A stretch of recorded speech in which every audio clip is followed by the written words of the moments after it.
ijazah mantan Presiden Joko Widodo atas kasus pemalsuan dokumen. Kasat Reskrim Polres Sukoharjo AKP Zainuddin pada Rabu 23 April membenarkan penetapan tersangka terkait kasus dugaan pemalsuan dokumen ijazah perguruan.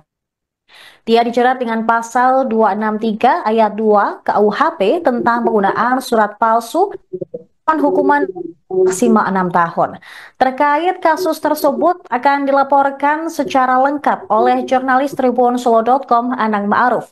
Silakan rekan laporan Anda.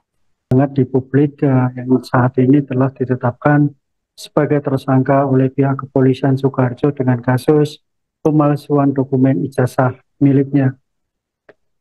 Sosok Zainal Mustafa diketahui dia pernah menyalonkan atau nyalek pada waktu pemilu kemarin sebelum ia dikenal sebagai salah satu anggota tim yang bergabung dalam julukan tipu UGM atau dikenal dengan tolak ijazah palsu usaha gak punya malu yang menggugat mantan presiden ke-7 yakni Joko Widodo.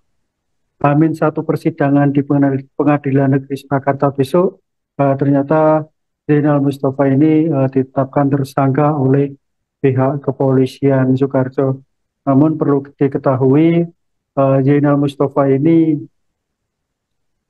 dilaporkan oleh seorang pelapor bernama Asri pada 16 Oktober 2023 lalu, di mana Asri ini mencurigai proses pendidikan Zainal Mustafa, di mana waktu itu Asri ini melakukan pengecekan di Dikti Semarang, dan ternyata di Dikti Semarang di sana Asri ini menemukan fakta baru, yakni bahwa Zainal Mustafa ini merupakan mahasiswa UMS yang sudah transfer atau pindah ke Universitas Surakarta atau dikenal dengan UNSA di Kota Solo.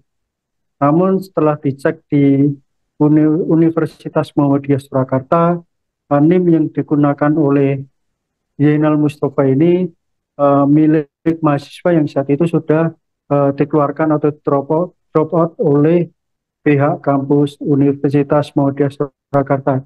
Dengan hal itu, Asri melaporkan Zainal Mustafa ini ke pihak berwajib dengan kasus dokumen palsu.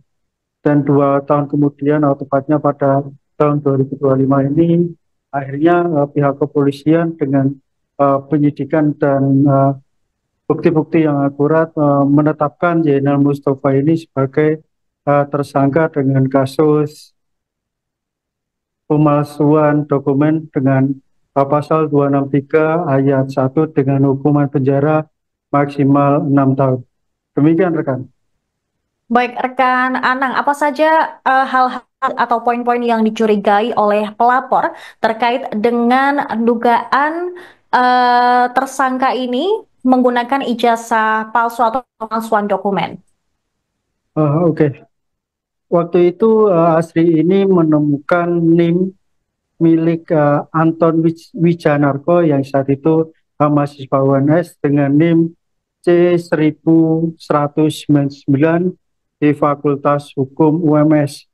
Dan setelah dicek memang ternyata NIM tersebut memang bukan milik Zainal Mustafa, dan oleh karena itu fakta ini lalu kemudian dilaporkan oleh Asri ke pihak berwajib. Sekian rekan.